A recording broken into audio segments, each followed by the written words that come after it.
இந்திய மக்களை ஈஸியா ஏமாத்தலான்ற ஒரு நல்ல அவர் சொன்ன எல்லா பொய்களிலும் ஒரு உண்மை இருக்கு. One loud mouth journalist how talked about me அப்படின்னாரு. அது யாருன்னு நமக்கு எல்லாருக்குமே தெரியும் இந்தியாவில். இப்போ இவர் ஃபிகிட்டிவ் எக்கனாமிக் அஃபெண்டர்ன்னு சொல்லி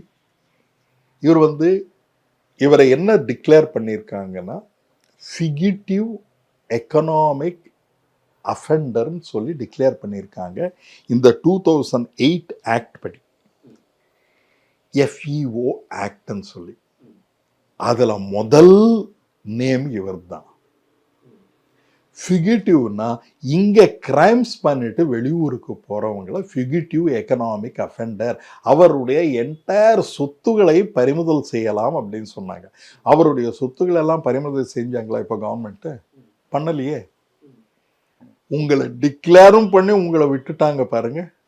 இன்னும் நீங்கள் 4 மணி நேரம் பேசுகிறீங்களே.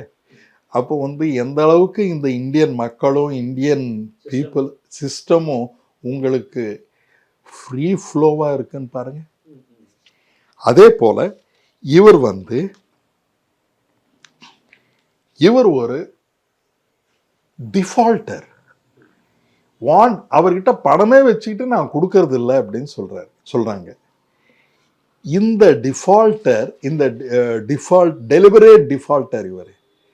நிறைய பேர் இந்த ரிச்சஸ்ட் மென்னு பணம் வச்சுக்கிட்டு they will not give the money, அதவும் டிக்ளேர் பண்றாரு. நீங்க அது பேங்க் கிட்ட போயிட்டு ஐ ஆம் நாட், என்கிட்ட பணம் இல்லைன்னு சொல்லி நீங்க ப்ரூவ் பண்ணிருக்கீங்களா? இன்னொரு பொய்.